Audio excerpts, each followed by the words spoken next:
tarde, iniciando agora mais um Adriano Entrevista, um programa de atualidades aonde iremos contatar as mentes mais brilhantes do mundo contemporâneo para tratar assuntos atuais, assuntos de interesse da coletividade e da intelectualidade.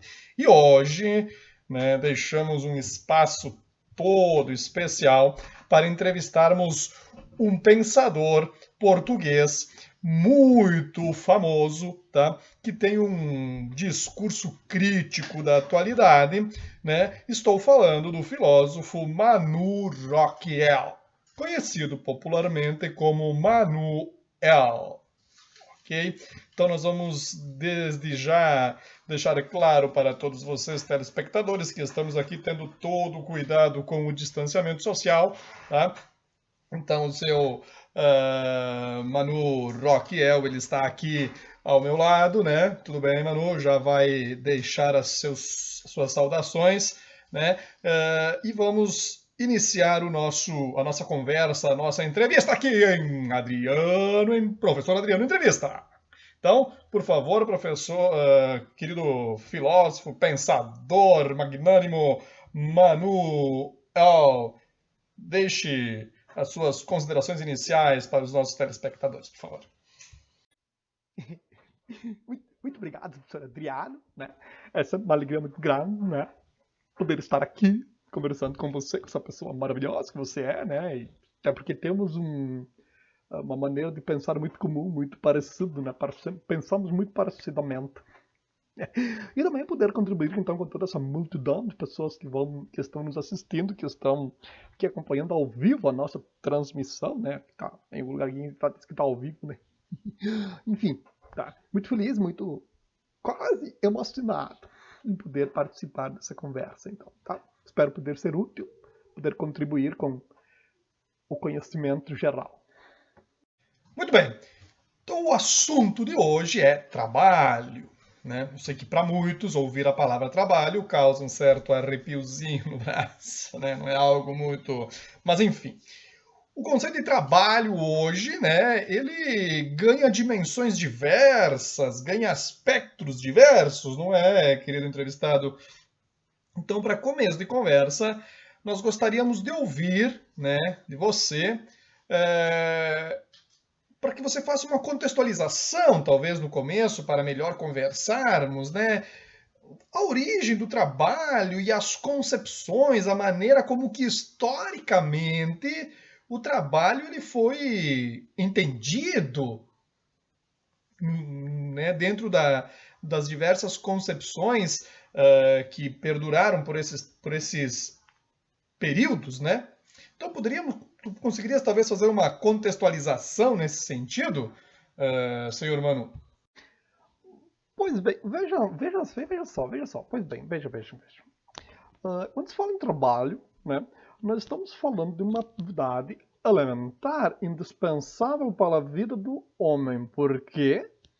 Porque é o trabalho que cria as condições para que a vida do homem se tornem possíveis. Tá? Então o trabalho tem essa dimensão essencial para a vida do homem. Porém, ele tem essa atividade, mas nem sempre, ao longo da história da vida humana, né, o trabalho ganhou essa configuração positiva. Porque, vejam bem, se nós pegarmos lá na Grécia Antiga, os clássicos da filosofia, lá Platão, Aristóteles, por exemplo, eles vão deixar muito claro essa perspectiva de que vai haver um confronto, né, entre o trabalho chamado braçal, né, e o trabalho intelectual, né, tendo esse uma sobreposição àquele. Ou seja, o trabalho intelectual ele ganha uma importância muito maior do que o trabalho braçal. Tá? E muitas vezes essa perspectiva ela dura até os dias atuais, né? Com certo menosprezo ao trabalho braçal, né? E uma sobrevalorização do trabalho intelectual. Tá?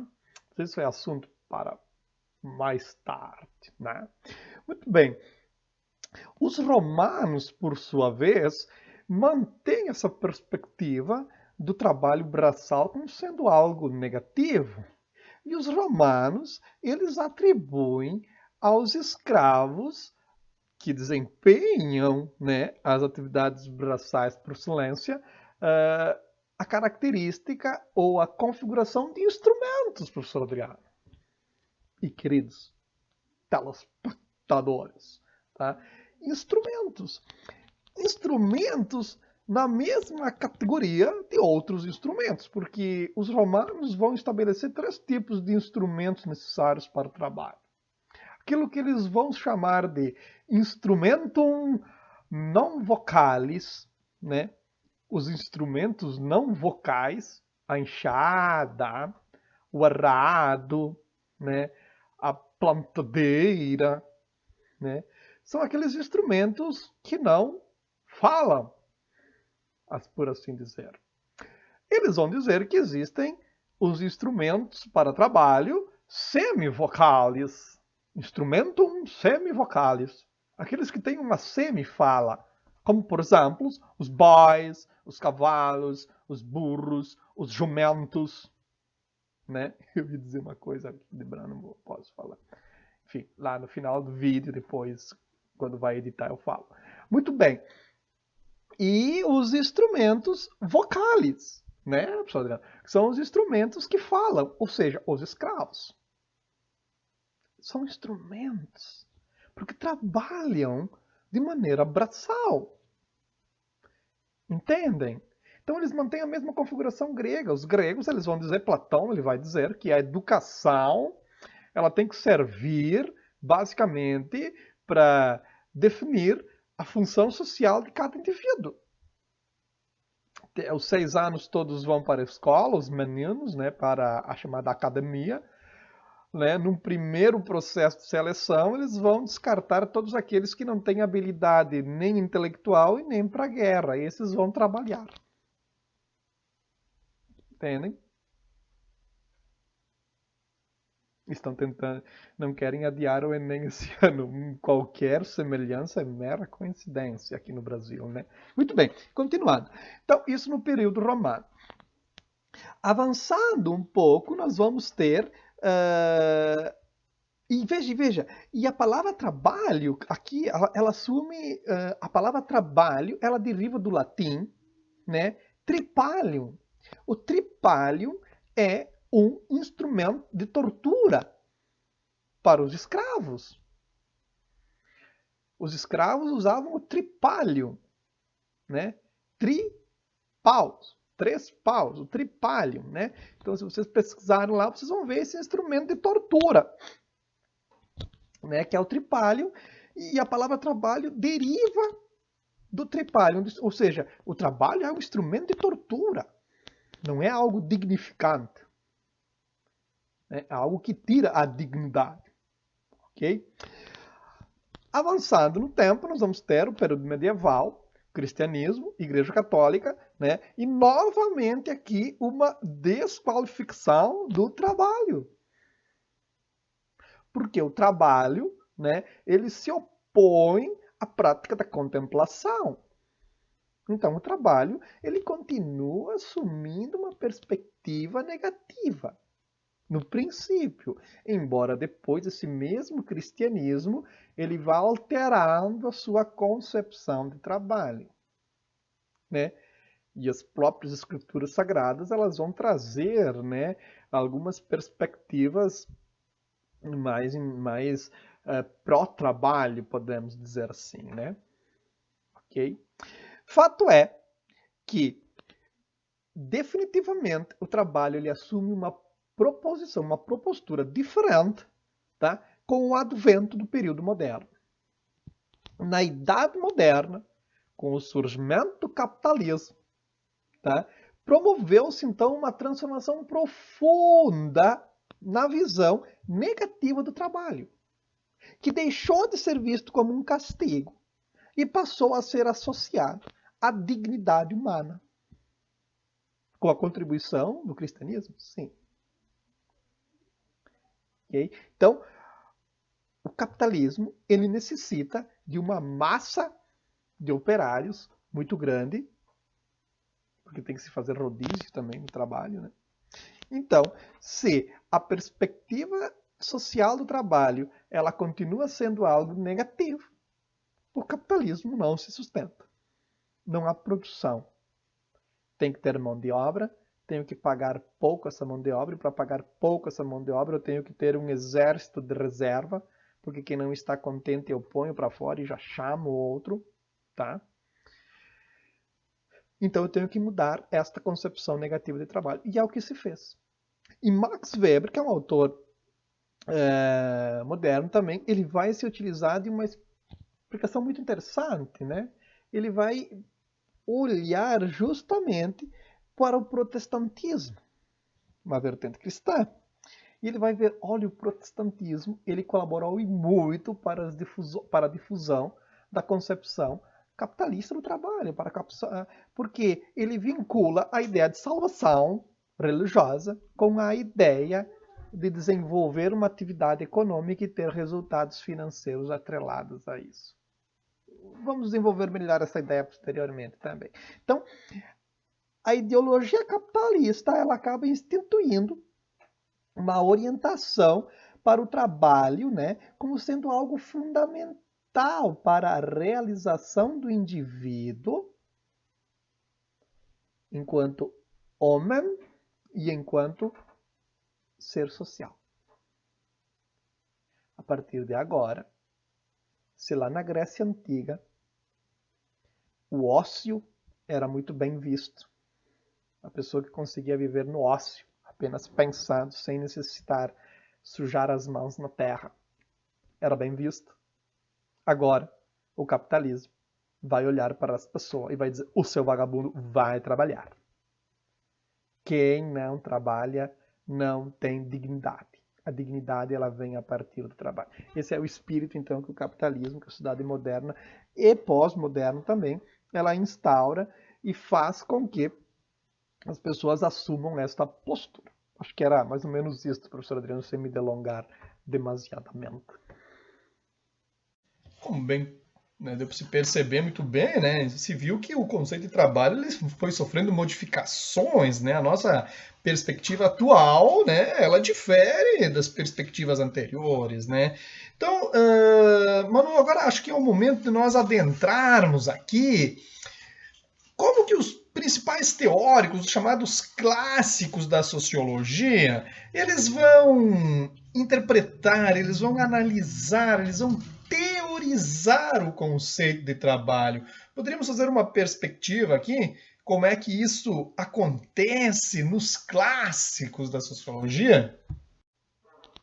Sim, e é necessário, na verdade, estabelecermos esta análise dos clássicos da sociologia, porque falarmos de trabalho na sociedade ou na sociologia, sem tomarmos como referência os clássicos, é fazer uma análise demasiado simplista. Ok, então vamos aperceber-se um pouco. Então, quando falamos em clássico, falamos em Marx, Weber e Durkheim, basicamente os três clássicos da sociologia. E basicamente, quando falamos desses autores, nós vamos ter que olhar o trabalho a partir da ótica capitalista.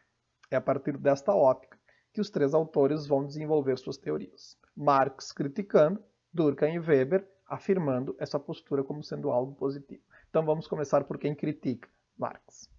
Tá. Marx, né, aquele que pensa uma teoria socialista, uma teoria que entra em choque diretamente com as teorias liberais capitalistas. O que o Marx ele vai perceber que o trabalho? Para Marx, o trabalho é algo necessário. É algo bom, é algo positivo. Antes do capitalismo. O capitalismo, para Marx, ele tira totalmente a dignidade da pessoa. Ou o trabalhador no capitalismo, ele se transforma num ser sem dignidade. O trabalho não é dignificante para Marx no capitalismo. Porque o trabalho no capitalismo é uma ferramenta, segundo Marx, de alienação. O que é uma pessoa alienada? Uma pessoa alienada é uma pessoa que perde completamente a consciência da sua própria existência. Uma pessoa alienada é uma pessoa que não se dá conta, na perspectiva de Marx, que está sendo explorada. Okay? Então, essa é a perspectiva do Marx. O trabalho ele gera isso. Então, vamos tentar entender por quê. Como que o trabalho ele é, na perspectiva de Marx, uma ferramenta de alienação. Veja só. Uma das principais introduções para Marx do capitalismo foi o trabalho em série, a produção em série. Vamos pegar como um exemplo. Tá. Antes do capitalismo, nós tínhamos a produção manufaturada, por exemplo. Né? O artesão, o trabalhador, ele produzia determinado produto de maneira completa. Vamos tomar como exemplo aqui a produção de um sapato. Né? Tínhamos lá o sapateiro, né, que produzia o seu sapato, desde o princípio ao fim do sapato. Ou quando esse sapateiro dispunha de alguns funcionários, cada funcionário produzia o sapato. Ok? O capitalismo ele coloca uma outra perspectiva. Por quê? Porque nós temos que aumentar a produção para aumentar os ganhos para enriquecer. Enriquecer quem? O patrão, o dono do negócio, não o trabalhador. Né? Para conseguir esse aumento de produção, essa geração de produção, se institui a linha de produção. Agora, o meu funcionário, o trabalhador, não faz todo o processo de fabricação do sapato. Ele faz apenas uma parte. Ou seja, se antes ele fazia desde a sola até o final do sapato, né? Agora ele faz somente a sola. Ou ele somente faz a costura de tal parte. Ou então ele somente dá o acabamento. Ou ele somente faz a palmilha. Sei lá. Ele faz somente uma parte. Marx ele vai dizer, no momento que você atribui ao trabalhador apenas uma parte do processo de fabricação, ele perde a noção do todo do trabalho e ele não se identifica mais no resultado do seu trabalho. Ou seja, aquele sapato que sai lá no final da linha de produção não tem mais a personalidade do trabalhador. O trabalhador não se identifica mais naquele produto. Ok? E aí fica muito mais fácil para o proprietário, na perspectiva do Marx, o capitalista, como ele vai chamar, o burguês, explorar o trabalhador. Por quê? Porque se antes, quando o trabalhador dominava todo o processo de produção, tá, ele sabia o valor do material empregado, né, e ele tinha como calcular, então, o valor do seu trabalho, tá, e quanto aquilo iria equivaler no produto final. O sapatinho iria ser vendido por R$100. Nós temos lá R$40 de produto, de material, tá? Mais R$40 da minha mão de obra, R$20, né? Para o dono da empresa. Ponto, era fácil. Agora, com a divisão do trabalho, se perde essa perspectiva. O mesmo sapatinho, ele vai ser vendido por R$100. Só que eu sou o responsável por dar o acabamento, por polir o sapato, lá no final da linha de produção. E eu recebo por sapato 75 centavos. E eu vou questionar o chefe, escuta, como pode um sapatinho de R$100 eu ganhar apenas 75 centavos? E ele vai dizer, porque polir sapato vale 75 centavos. Não quer mais trabalhar aqui? Vai que tem quem quer. Entende? E o trabalhador ele perde essa perspectiva. Tá, mas o meu vale, quanto é que vale o do outro? Enfim. E ele acaba se tornando um ser alienado, ou ele vai reforçando essa teoria da alienação. Entende? Então, a primeira perspectiva, né, o trabalho no capitalismo, ele gera exploração. E ele gera exploração porque temos trabalhadores alienados que perderam a noção da totalidade, que perderam a noção do todo. E essa alienação ela vai para os outros campos da vida também.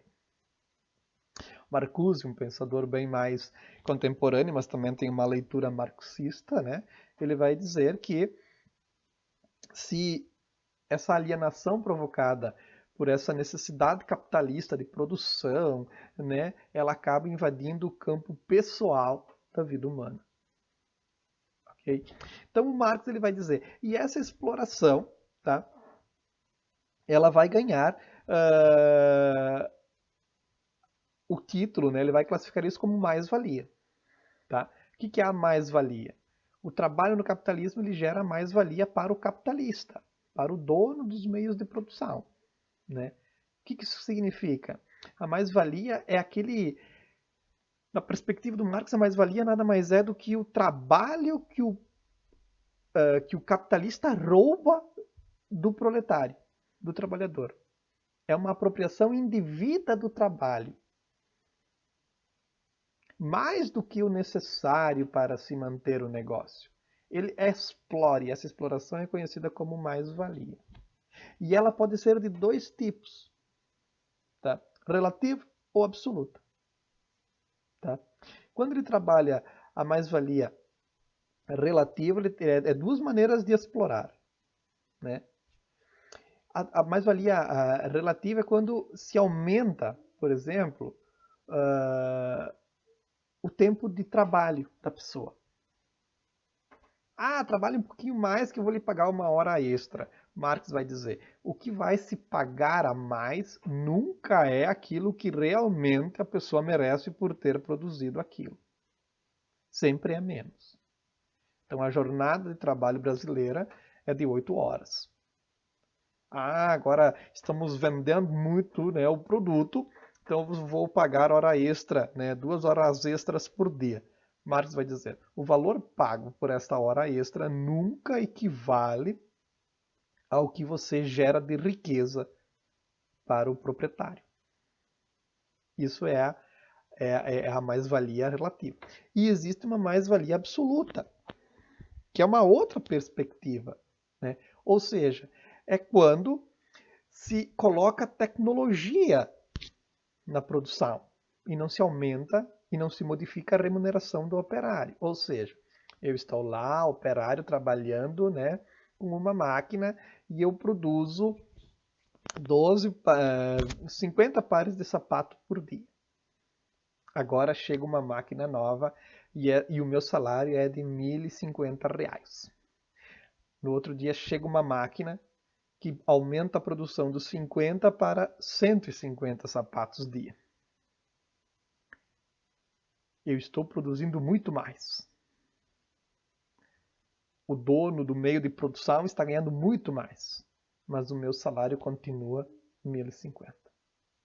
Essa é a mais-valia absoluta na perspectiva do Marx. E o capitalismo ele faz muito isso. A tecnologia, e ele é tão alienado, que ele vai olhar para aquela máquina que chega e diz, nossa, isso vai facilitar a minha vida, vai facilitar o processo de produção. Mas ele não se dá conta que o trabalho dele gerou mais riqueza para o patrão, o capitalista, e a condição dele continuou a mesma.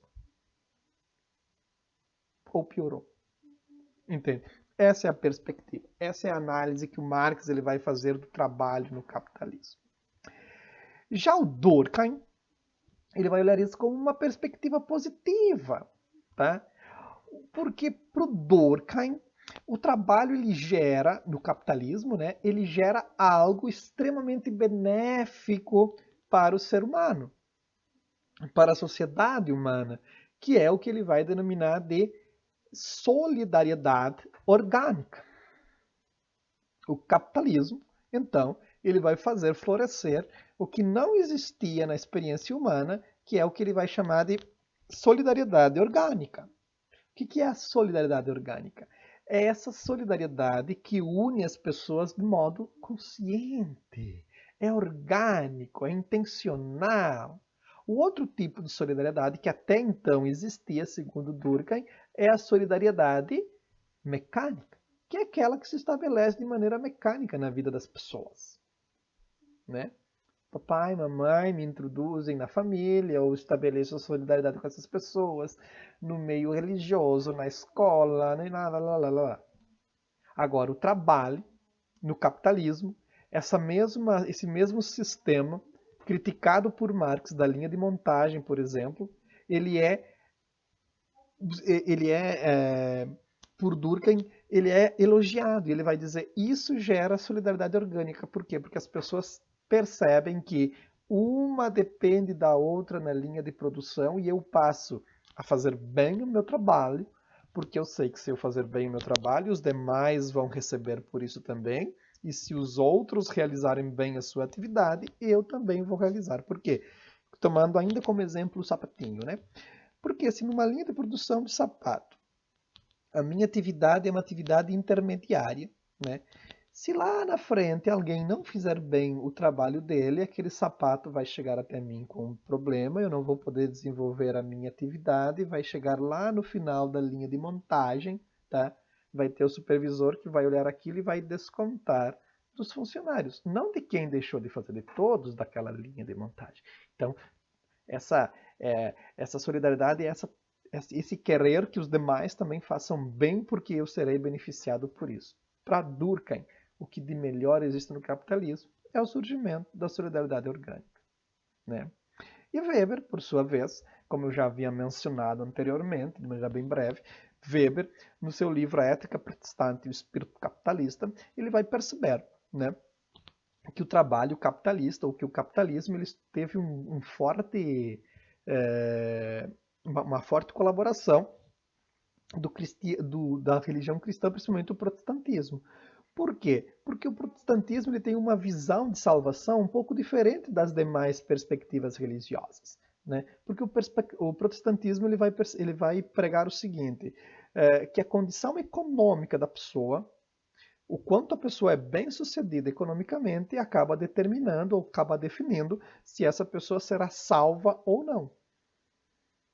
Então, né, o protestante ele acaba focando muito no trabalho, focando muito na dignidade que esse trabalho vai dizer, porque a dignidade, na verdade, ela se traduz na salvação.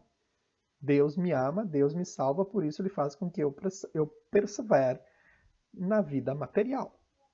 E o Weber ele vai estabelecer uma comparação entre países que tiveram uma colonização protestante, como no caso dos Estados Unidos, tá? E países que não tiveram uma colonização protestante, como é o caso do Brasil. Ou seja, a ideia dos primeiros habitantes ela acaba sendo determinante, né, no desenvolvimento econômico dos países também. Como as pessoas encaravam o trabalho, né, acaba definindo também o futuro, o desenvolvimento dessas nações, desses países, né. Me alonguei um pouco, mas era necessário, né, professora Adriana? Me perdoe. Podemos dizer, então, que diante dessas três teorias apresentadas, né, Marx, Durkheim, Weber, podemos dizer que hoje essas teorias elas ainda se encontram nos discursos políticos, econômicos, né, presentes no nosso meio social? É verídico essa afirmação? Acredito que sim, professor Adriano, porque veja, o discurso, a abordagem mais marxista, né, teoricamente, ela está mais vinculada a uma abordagem mais do que se tendencia hoje a denominar de partidos políticos, por exemplo, mais de esquerda, né, que veem o trabalho, que fazem uma crítica a essas perspectivas liberais, neoliberais, né, que entendem o trabalho de uma determinada maneira, né, e as posturas de Durkheim e de Weber, né, elas acabam atendendo essas perspectivas liberais ou neoliberais criticadas pelo marxismo, embora as teorias liberais elas não se ocupem necessariamente da teoria de Durkheim e de Weber, né? No Brasil recentemente se fez por exemplo, uma reforma trabalhista, e nessa reforma trabalhista se ficou evidente, né, esse discurso diferenciado entre partidos chamados de direita, partidos de esquerda, né? Então essa perspectiva ela perdura até hoje, ela prospera até os dias de hoje, sim, certamente. Inebriados, então, com tanto conhecimento, né, extravasado dessa mente brilhante, encerramos, né, o episódio de hoje, de Professor Adriano Entrevista, né, com nada mais, nada menos do que Manu Rockiel, Manuel, né, nosso querido Manuel, que agora vai fazer as suas considerações finais, né, vai dar o seu tradicional tchauzinho, né? Por favor, Manu, queira fazer suas considerações. Obrigado, professor Adriano. Gostei muito de estar aqui. Foi muito prazerosa a sua companhia, né? E para todos, então, o meu caloroso, o meu retumbante tchauzinho. Muito bem, e você não deixe de nos acompanhar no próximo episódio de A Professora Adriana Entrevista. Fiquem com a gente. Até mais!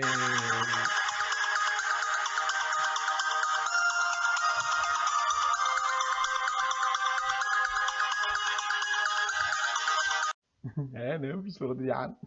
Não, eu ia falar lá naquele momento lá da coisa, né? Que aqui no Brasil vocês têm um. Que é muito burro, né? Mas achei melhor não falar para não polemizar. Ai, mas foi muito bom, foi muito bom. Gostei bastante. Vamos tomar um cafezinho agora. Vamos com um bolinho de chuva.